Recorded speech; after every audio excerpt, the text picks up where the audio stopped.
All right. Hey, everybody. It is another episode of Public Note Podcast. This is your boy, Sam Connor.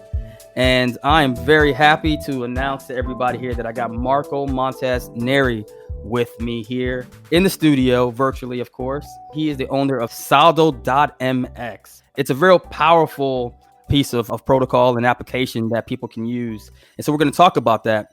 But before we jump into the conversation, I want to let you guys know that you are listening courtesy of Public Node, which is a nonprofit organization led by you, the Stellar community, members working together to support the open and inclusive Stellar network. And with that, this is Marco. Marco, how you doing today? Very good. Thanks for having me here, Sam. Awesome. So, Marco, for those that are hearing from you for the first time, can you share some backgrounds on yourself? Sure. Relevant to this conversation, I've been involved in mostly two things for the last 10 years. I've been working in payments, mobile payments in LATAM, working for big corporations.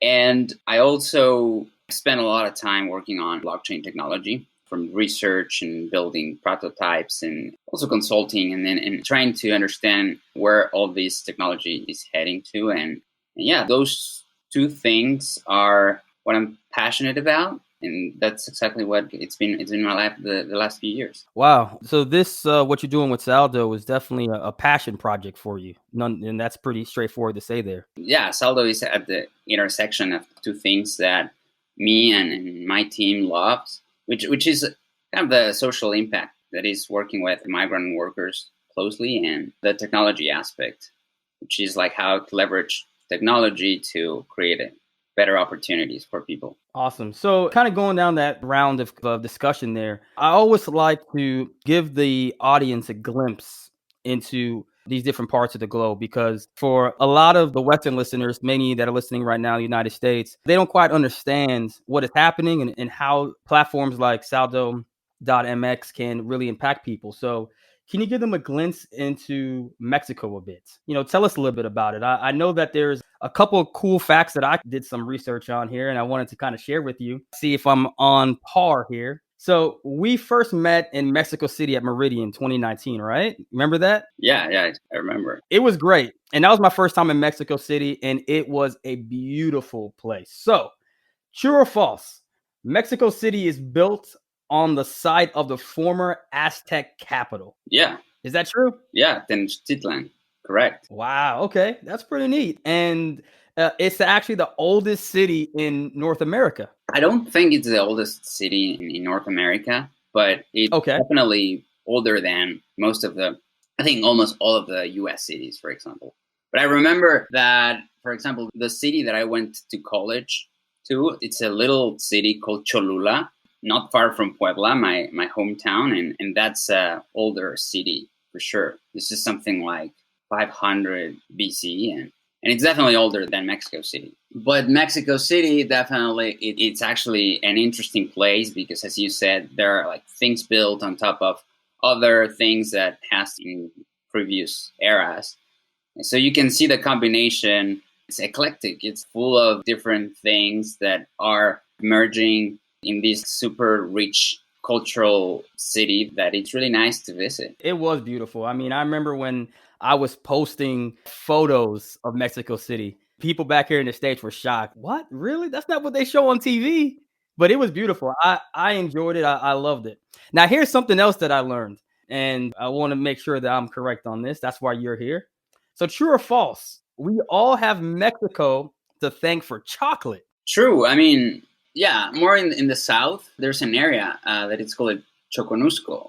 I think what it's interesting, it's the word chocolate comes from chocolatl, that it's a Nahuatl word. I definitely think that it's one of the areas that, like these cacao beans were actually being used by Aztecs as currency. Really? Yeah, I think it's interesting. And I think that they know about this because the people doing research, they found fake cacao beans. So imagine like people were were trying to counterfeit these cacao beans with, avocado pits and stuff. You can see from those things that people were seeing value in these beans, and they were using them as currency. So I don't know, maybe someone can tokenize those beans on Stellar. There you go. Hey, as they always say, you can't knock the hustle, as they say. They were counterfeiting back then. Cacao beans. That's awesome. Yeah. Yeah. Money and fake money. I mean, those are things that are not new. Not new. Yeah, even in the States, people make a big shocker of this whole thing of currency, but they forget that this is going back to Andrew Jackson years. There were multiple currencies out there. Every state had their own currency. So yeah, we're just repeating history, folks. Yeah, nothing new under the sun. Yeah. Nothing new under the sun. On the topic of chocolate, that we have Mexico to thank for. Real quickly, what are some other foods that are popular here in the States that maybe we are not aware originated in Mexico? Yeah. Well, this is not my area of expertise, but things that I learned in the past that are coming from Mexico. Tomato. I love tomato. Yeah, and I think it's the same. The word tomato, it comes from tomato, something related to big fruit or something like that. But yeah, they believe it's endemic from the Mexico area. So we have several things, some nice weather that allows some interesting stuff to grow. We have also tequila, stuff like that. Now we're talking. Yeah. Tequila. Before we go too deeply into we can go offline and talk about the best tequila a little bit later. But I know a lot of folks here obviously is in the Stellar community would like for us to talk a little bit more about the tech side of things. So let's go ahead and talk about that. Let's start with the premise, because obviously this is about remittances, right? Remittances and folks being able to help with paying bills cross-border. Help people understand why remittances is so important to the people of Mexico. A little background on employment opportunities, economy, and it's just kind of the foundation of your motivation to create this app. It's something interesting if someone goes to Mexico or Guatemala or any of the countries nearby, they would realize immediately how important remittances are. I was reading that 1 out of 5 adults in Mexico have a family member in the US who's working hard and sending money over. So it's a fundamental part of the income of the families that live in Mexico. It's the way that we have a lot of support for things that are it's like a salary that gets paid in a different country and that it's moved across the border so that you can pay the rent and all the monthly expenses. So it's not the idea of, hey, I'm going to send wealth over and try to avoid taxes. It's not at all that story. It's about families that happen to have a family member that it's working hard in a kitchen in New York City or in a field in California, and that month over month are sending money over. And that in a way creates a safety net. The thing that it creates, these tiny amounts of money that flow, that in aggregate, it's not tiny at all. It's definitely a lot of money. Mexico, US is the single largest corridor in the world. Wow. So I think it's a massive effect that you can see everywhere in Mexico. So if you visit different cities, you will see money transfer offices all over the place because people go and pick up the cash that the husband is sending over. So it's fundamental piece in the income of millions of families, and that's why we consider it as a meaningful area to work in. Wow, 1 out of 5. That's a number I wasn't expecting. Incredible. So currently, right now, how is money transferred? You mentioned that there's basically money transfer locations all over the city. Give us an idea of how that process is right now, so we can better understand what Saldo brings to the table to make it better. Yeah. So the kind of the general, the traditional remittance, which is still alive. It's people who have cash in their hands. Because migrant workers, they are in a way excluded from the formal financial system. So that's where the problem starts. So there's this system of bank accounts in the US that they are not serving well these communities for several reasons. For example, these people, sometimes they don't have the right credentials to open a bank account, or sometimes they don't understand the fee structure, or they don't understand why if they deposit cash, sometimes the account is frozen. So they freak out and just take the money out. They end up having a lot of cash in the hand. So they have to go with that cash and give it to the guy that it's a cashier in one convenience store that happens to be an agent of these money transfer companies. And they are the ones that take care of the exchange of the currency, dollars for pesos, someone else in Mexico will go and pick up the cash in a similar convenience store.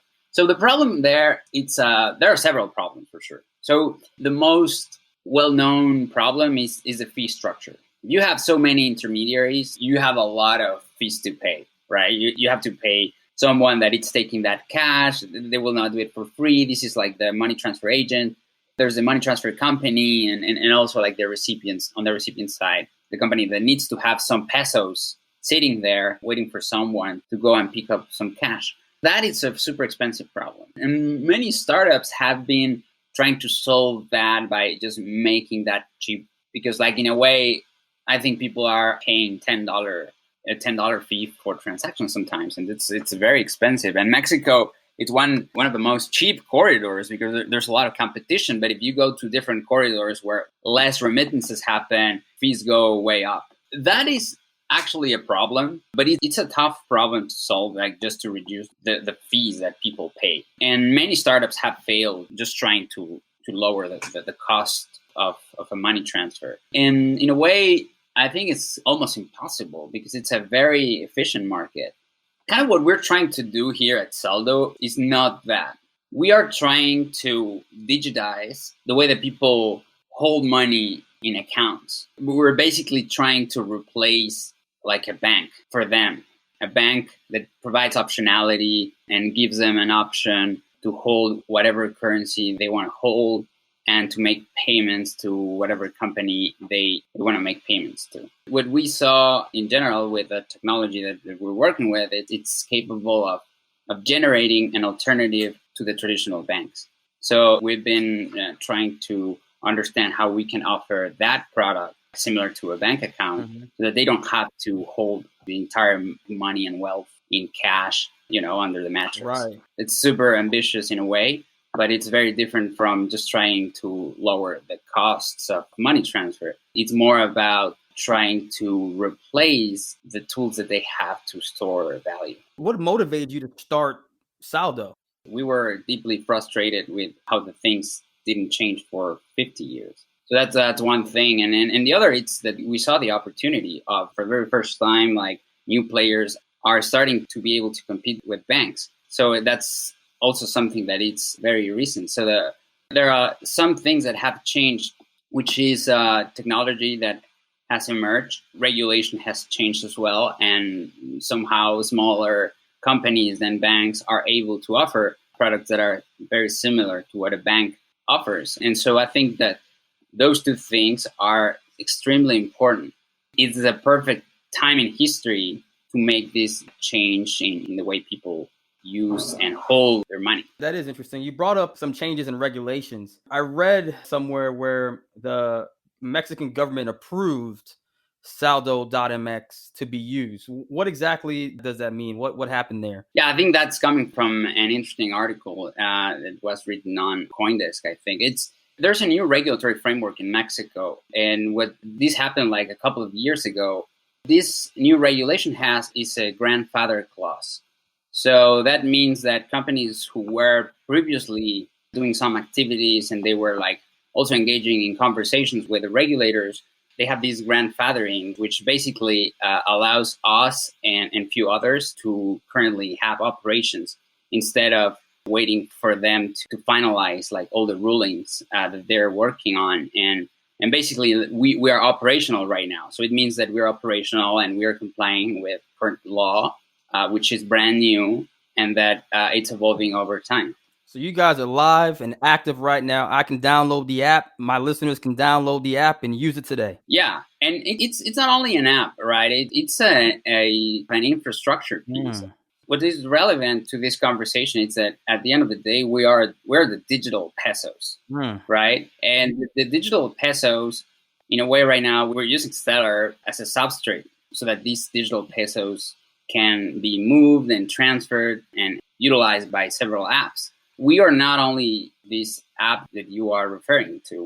We are more like the infrastructure that our app can make use of, but also other apps can. So, for example, we have a website, smx.saldo.mx, which is a web interface for these wallets. So someone which is maybe not a Mexican, so probably one American person that has some bills or some people to pay in Mexico, they can easily provide some information and open an account, which is better than a bank because it can be created remotely instead of going to Mexico, which now is really hard to cross the border and go to a bank branch and open a bank account. So basically, they can go to smx.saldo.mx, fill out a form, and they have a replacement of a bank account in Mexico, which is fully connected to the system down there.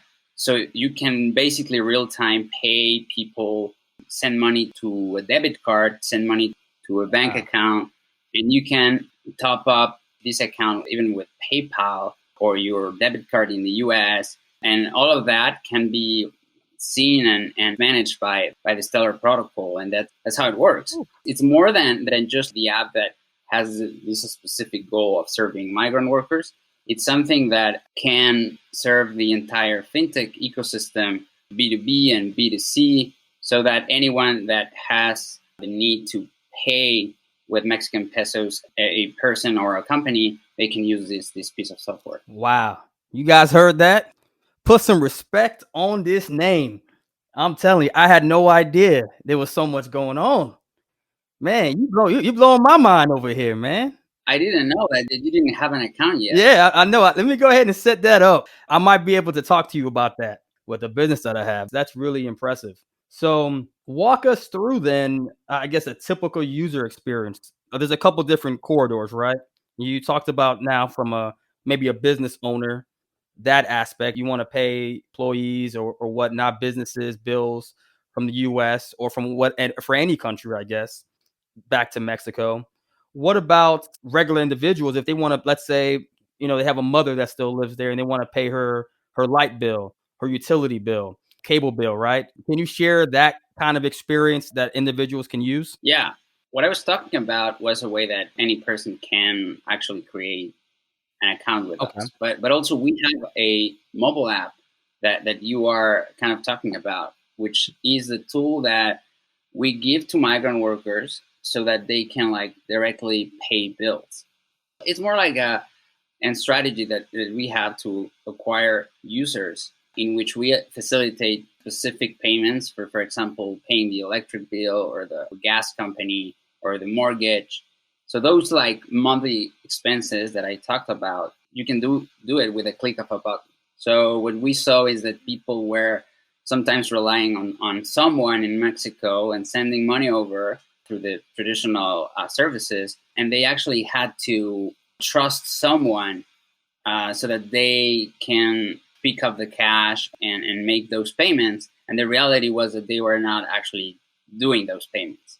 So at the end of the year, the company started to, sending some notifications that the payments were not made. So there are a lot of problems in the process. So we decided to create a tool to give control over the way people can pay those bills from the US without relying on someone else in Mexico. So that's a specific use case that we found very interesting and that was missing. So we created this Saldo.mx app that migrant workers or basically any Mexican, as you say, in the US or somewhere else can just use to pay for things, the electric bill and the cable company, pay the internet and stuff like that it's badly needed on a regular basis. And I mean, this might sound like a simple question, but for me to understand, so let's say the cable company, right? I'm here and I want to pay my mother-in-law's cable bill. Does it go into XLM? Does it transfer in? Or, how does it work on the behind the scenes side? We're only operating right now the Mexican part. So what it means is that we have multiple ways to buy those digital pesos that are minted on the Stellar ledger. So that's the way that you can see how we utilize the Stellar protocol. But once that you have those pesos, we have the functionality so that you can trigger a payment to the cable company. So effectively what it does is that it transfers through Stellar to a wallet that we have control of.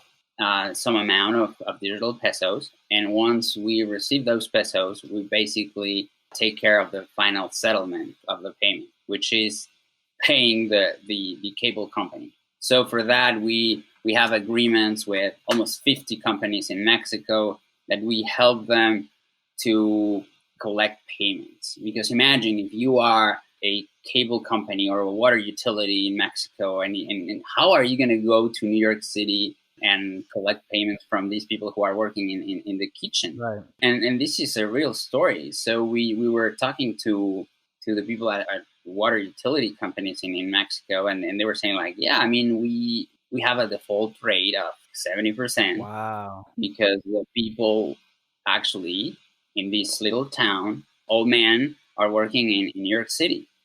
And the reality is that some people were assuming that actually those 70% people defaulting was because they didn't want to pay, which is like not true at all. So they basically, it's because there are no means. There's no mean for them to actually make the payments, because those water utility companies, they're not payment processors. They don't have the technical expertise. And so for them, it's really, really hard to just go and set up a payment web page that it's open to the world, and that it's connected to the accounts, and that accepts the payment methods that these people in a different country are adopting. That definitely puts a visualization in there for me. So the only other option, as you mentioned earlier, is you have, let's say, that gentleman you mentioned working in New York City would have to, like you said, trust somebody. I'm going to mail you or send you, through Western Union the money. Then that person that would have to physically then go down and pay the water utility bill. I could honestly see how that can be risky. That makes a lot of sense. And so Saldo bridges that gap, allows him to go directly, because there is no online processing portal for him to do so. He can go through Saldo and connect directly through you all to paying his bills. Yeah, so we started by trying to understand what is this like remittance for? Why are people sending money over? And this is not based on our research. It's very much professional research saying that the destination for that money is these type of payments.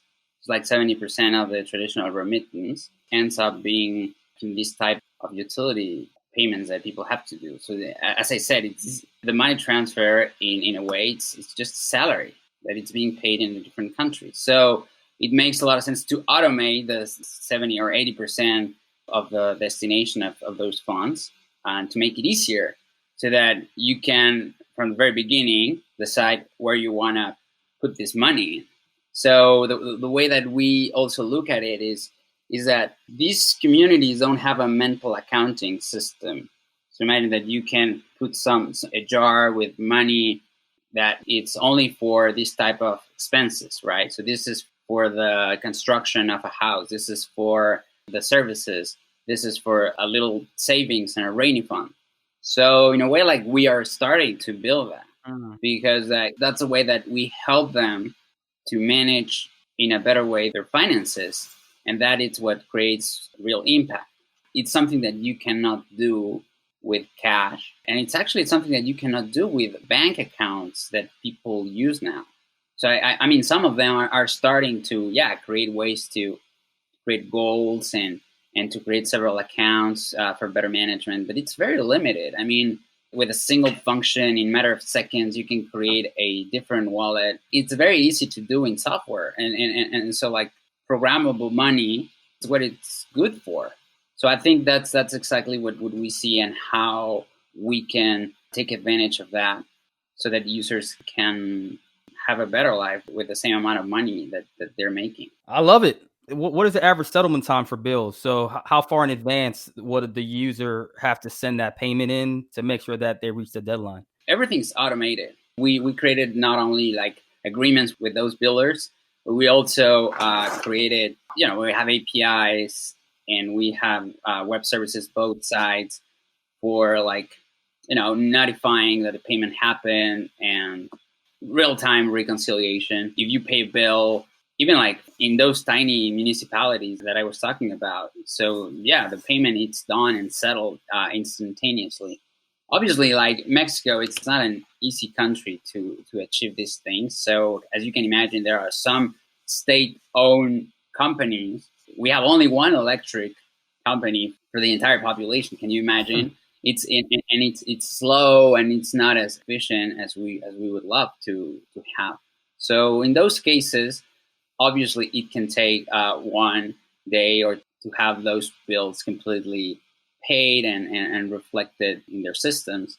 But that's something that over time it's getting better and it's being improved. Another question that I had was, what about like if I wanted to send money directly to a family member in Mexico? Is that something that you guys are into or no? It's something that, in a way, it's already possible. And I mentioned the web interface because we right away asked for the personal information that we need. Okay. The bill pay app, though, it's a little bit different in the experience, because imagine that you're gonna pay your electric bill through like a third party system, and then they start asking you for personal information and when were you born. So this is like a kind of weird. Those things are preventing people from using these services. So, for example, in the same way, the bill pay app that we have, we want to have a version that doesn't have all those complexities, all those like KYC requirements up front. Right. So the way that we see at that is we have the bill pay app that can be used without giving your entire personal information up front.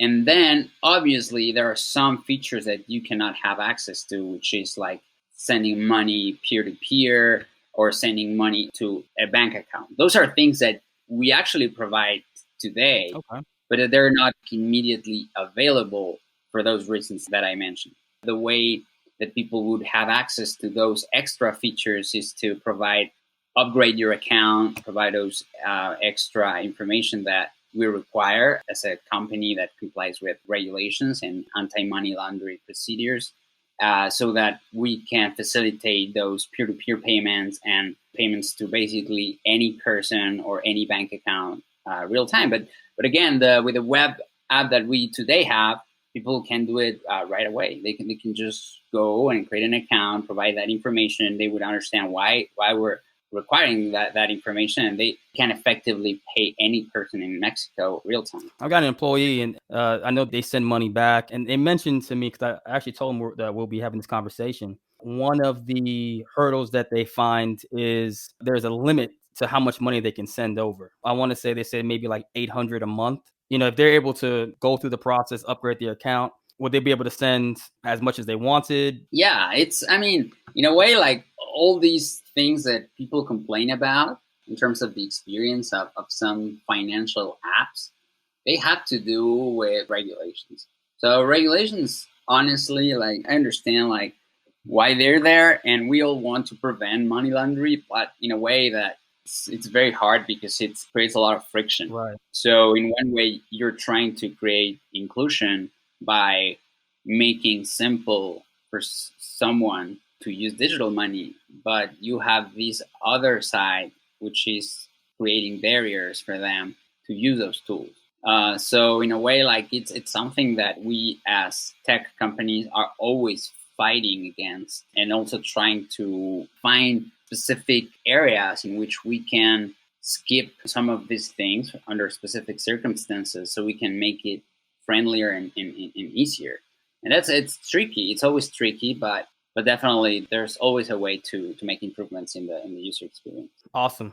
So, how did you go about choosing Stellar? There's a lot of options out there. You have Ripple, Ethereum. Why Stellar? We've done a fair amount of development in the platforms that you mentioned. Probably we were like the first ones moving real money over the Ripple protocol. Really? Back in probably 2014, we were already using it. It was early at the time, because actually what in Stellar is called anchors.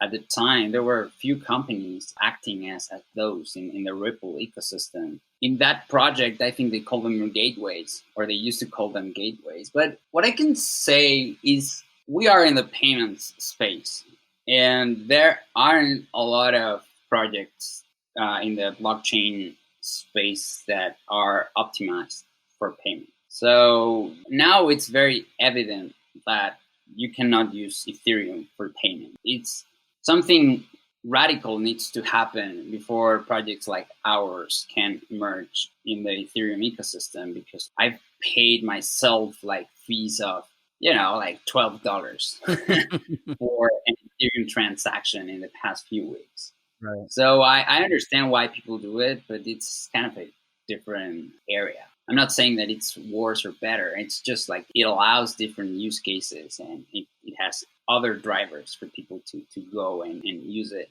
What we're trying to solve is very aligned with what Stellar actually is trying to solve as a foundation, as a system, as an ecosystem.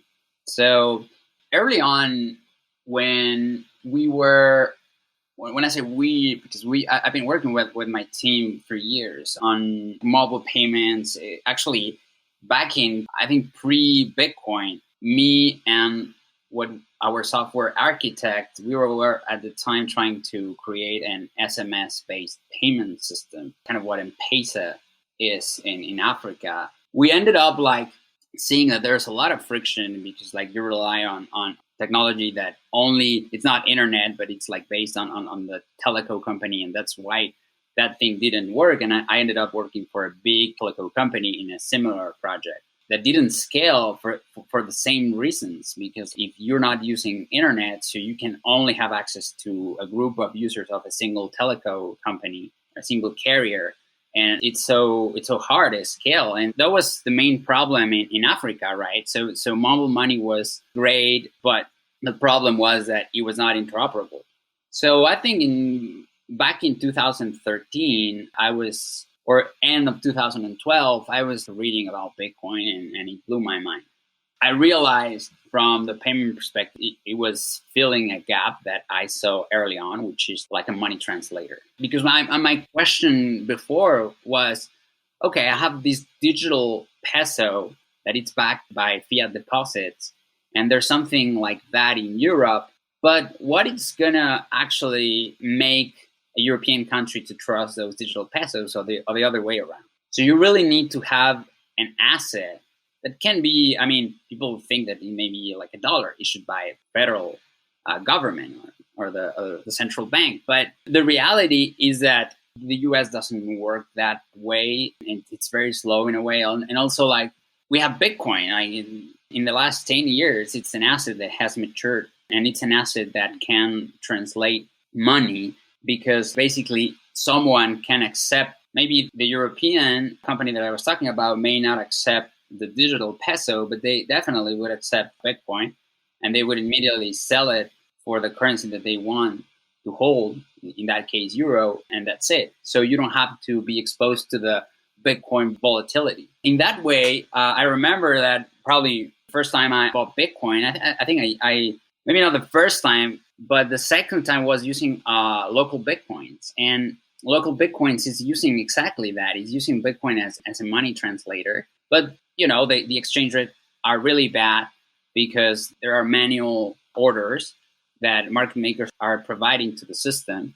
So I realized that there was something missing there, and that there was a space for a single protocol to have the asset that has no counterparty risk, this like digital native, but also a protocol that supports other currencies. So when I read about Ripple, and it made a lot of sense to me, because I was exactly thinking along those lines. It was like, you have a protocol that actually has this native asset, but also in the same stack, you can basically manage digital fiat. And so when I saw that project, I actually started to look at it very closely and playing with it.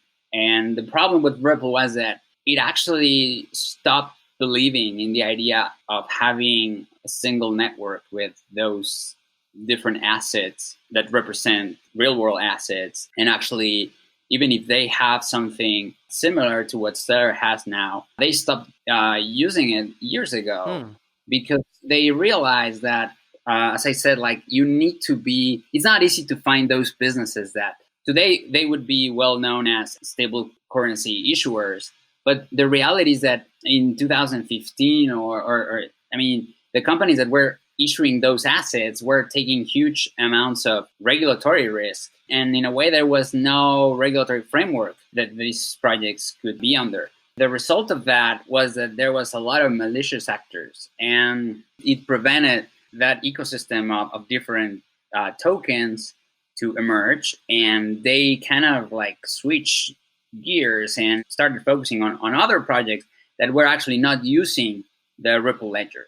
So in a way, like they stopped themselves working with startups, and they like focused on other products that they had that were not actually using the Ripple ledger at all. And then like I started looking at Ethereum, because people were using Ethereum as a substrate for issuing stable coins, which today it's a very successful use case. But as I said, if you are trying to facilitate micropayments, it's a really, really tough network to work with. I've always been confused about that one, is that there's so many stable coins that are being created on Ethereum, but it's so expensive. I just, I never, I just, I guess I don't understand. Am I missing something?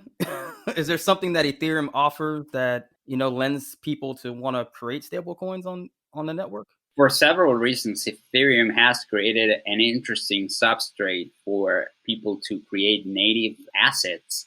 So something that, for example, it's we haven't seen in other networks is that instead of like reflecting or representing assets that live elsewhere, and that you're just trying to create a digital representation of those, for the functionalities that a network like Ethereum offers, some people have been able to create assets that are native to that network. So you can have things like, for example, Maker, or things like Uni, that are governance tokens and things like that are basically only live there. And that's something interesting, that it's only possible because they have a full like virtual machine that you can create a very complex functionalities.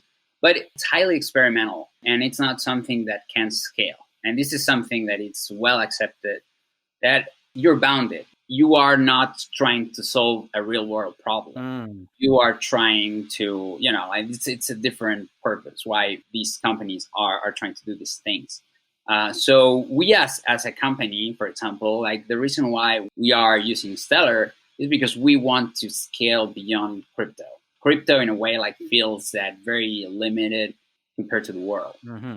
It feels different if you're inside crypto, but the reality is that the world is so big and so diverse that at some point, after being like a lot of time playing around with crypto, you end up feeling that you are very limited and bounded. So what you really want to do is like create impact to people who don't care about like all of the things that happen sometimes in crypto, and that people are just trying to solve or find solutions to their problems. I didn't see migrant workers very much involved in Bitcoin or crypto, and we want it to be where these migrant workers are.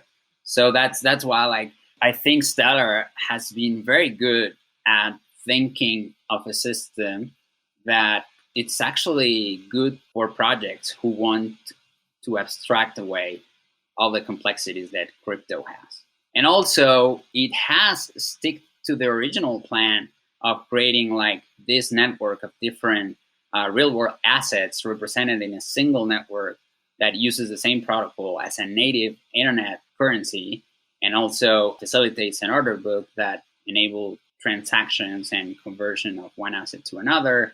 And that's something that we're excited about, and that makes Stellar like the best project right now for the thing that we're trying to do.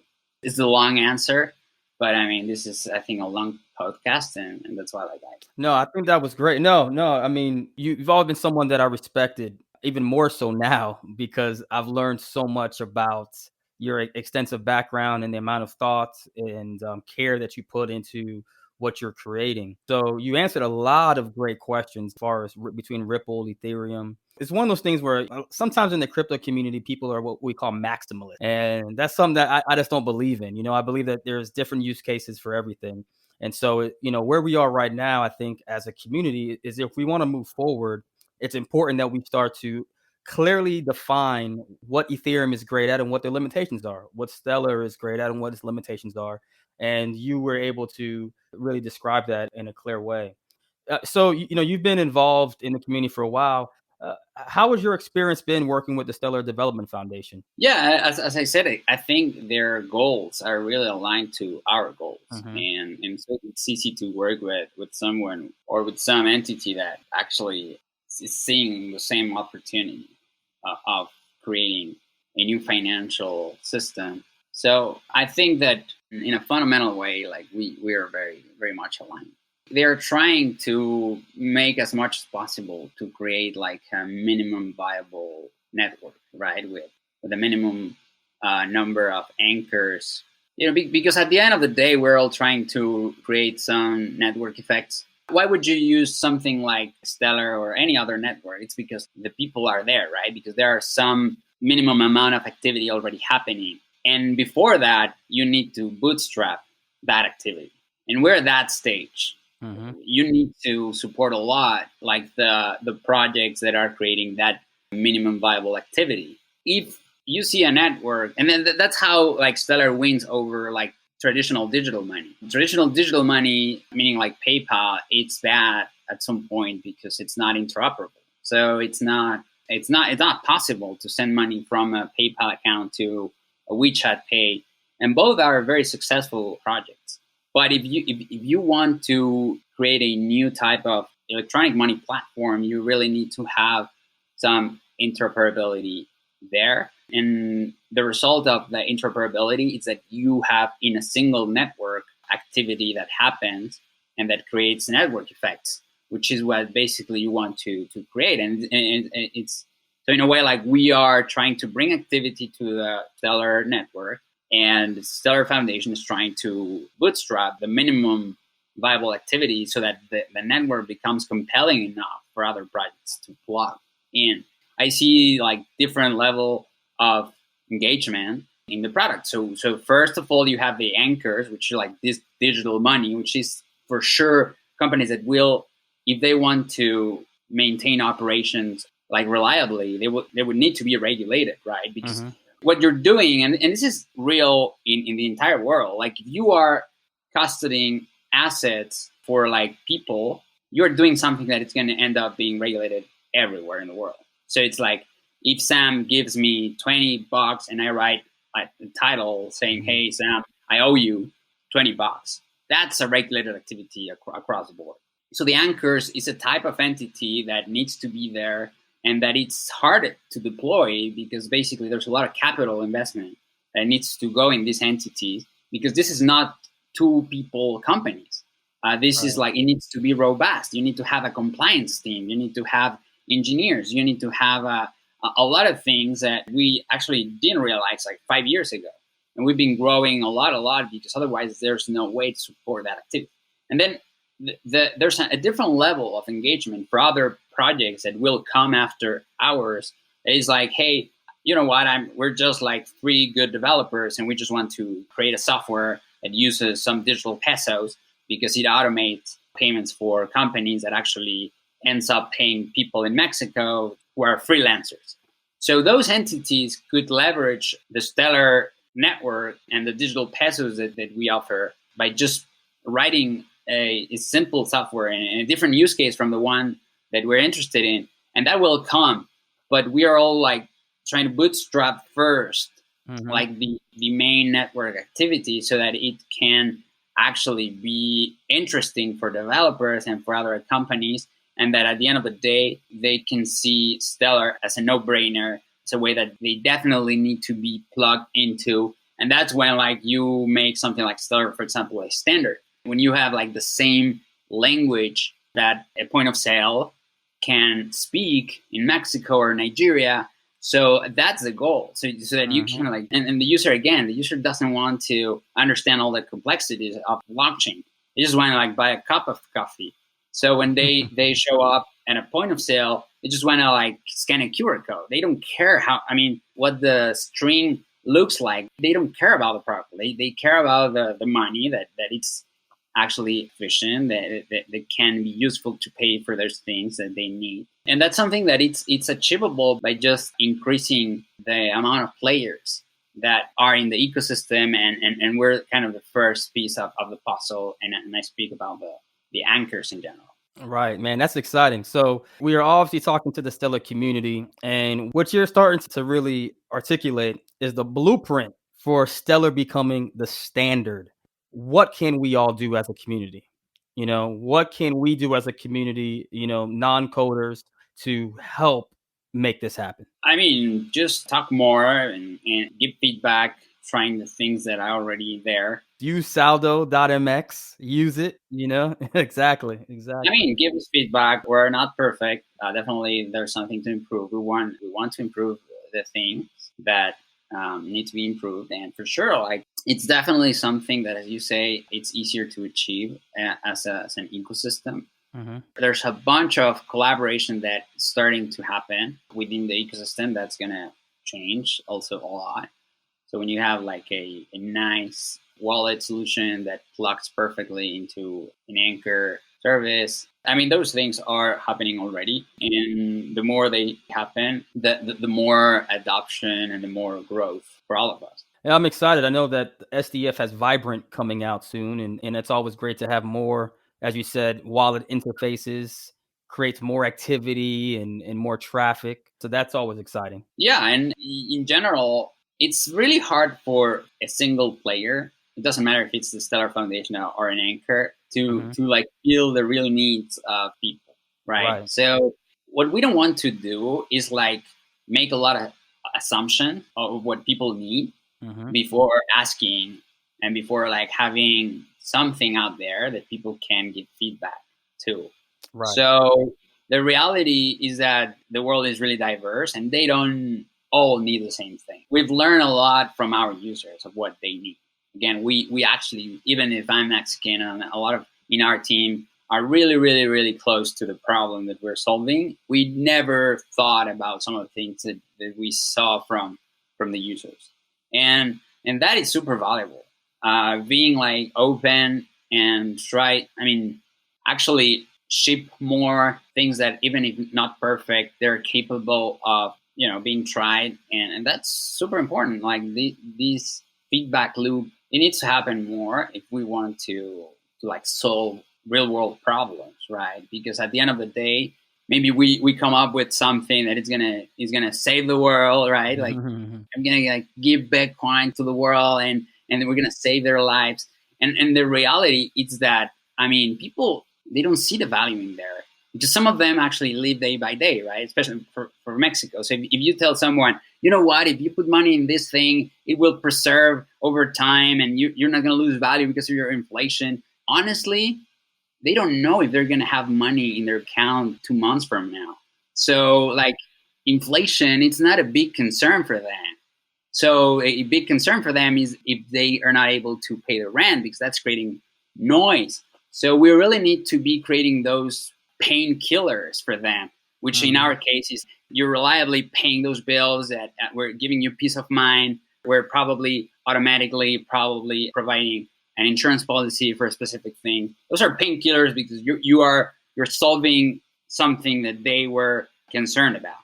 But if like you solve inflation for them, that's a vitamin, and they don't want that. Right. They want to solve like the real problems that makes them not be able to sleep peacefully, and we all should be focusing on that. That's a great point. Something that I can relate to personally is I think that a lot of times you see that where you have to really speak to the people and understand, and kind of reason why even, with this podcast, my first questions are about Mexico.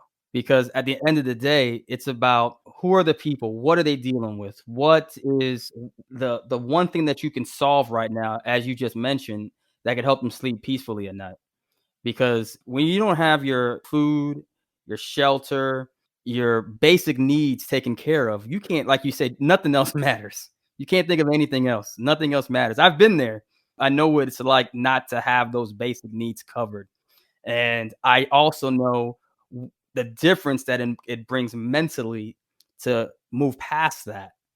And I'm just happy that you're out there speaking for everybody, listening to the community and bringing those things. So just sort of to wrap this up here, this is clearly the beginning of the story for you, Marco, and Saldo.mx. I really see a bright future. Where do you see you guys 10 years from now? What is your ultimate goal? Yeah, well, definitely for Saldo, MX needs to be the most important fintech in Mexico. It means that we need to be the digital peso that entirely eats the whole ecosystem of apps that uses digital money. We need to be beyond the use case for migrant workers if we want to succeed, because that's why we're going through all these regulatory processes. And we need to be able to allow other use cases to be built on top. So what I'm saying is that, again, there are a lot of things to learn from other projects. So you can see the explosion of stablecoins. And the reason why this is happening is because there are so many use cases that can actually emerge from the existence of this new e-money that it's interoperable. So I think that we need to be fast enough and good enough so that the other projects can see the infrastructure that we're building as the best option for them. And that creates, again, the network effect, and that creates full standard, not only of the protocol, but also like the asset that people are like accepting. So can you imagine like wallets all accepting SMX, which is our digital peso, and actually not even like financial apps, right? If you are building, for example, like a gig economy app that pays people, you don't want to be a bank. You don't want to be a regulated entity. You need to have, and right now, you see what happened in the past is that companies like Uber or companies like Airbnb had to be a regulated entity. So Airbnb, it's a money transmitter in a lot of states in the US. And that cannot happen in the future because that's not efficient. So they were able to do it because they raised a lot of venture money and they were good operators. But in the future, you can make the things easier for everybody by just providing electronic money that is open access, which is something that we are seeing before many other projects. We have that first move advantage. We've seen the whole ecosystem to emerge. So we know really well what are the barriers, what were the challenges. We've done a lot of the work needed. So we actually are in a good position to win this battle and become like the default peso for anyone, not only in Mexico, but elsewhere that need to do payments denominated in Mexican pesos. We need to be that one-stop shop, and as a result, the most important fintech in that jurisdiction. I love that answer. The most important fintech. For the listeners, Marco, if they want to utilize your services, what is the website that they need to go to right now to get more information and sign up? Yeah, it's smx.saldo.mx. That's the custodial wallet. It's the easiest way that they can like test, create an account, be able to purchase some pesos. And yeah, then they can send over those pesos to their like non-custodial wallets as well. But we think that the first interface that needs to be there, it's easy to use. It's this custodial wallet that we offer through the URL that I just mentioned. And say that one more time. It's SMX, which is actually the name of the asset that we issue on Stellar, SMX.saldo.mx. Awesome. And for those like who know better how to interact with Stellar, that's our home domain. So basically, that's the endpoint where they can find the transfer server, the authentication server, and the federation server that we expose to the Stellar ecosystem players so that they can interact with our services. We're compliant with things like SEP24. So, for example, if you already have a wallet that actually uses the Stellar and complies with SEP24, you can enable today to your users, you can enable deposits and withdrawals in Mexico through our SEP24 service that is accessible in the same URL. So it's fascinating what can be done. as you say, we're in early days, but we're pretty excited. All right. And you should be, because I know I am. I'm really excited. Well, thank you so much, Marco, for your time and your knowledge. Thank you for sharing that with us. To everybody listening, make sure to follow this project. The website again is smx.saldo.mx. This is Marco, Sam Connor, and we're out. Thank you, Sam.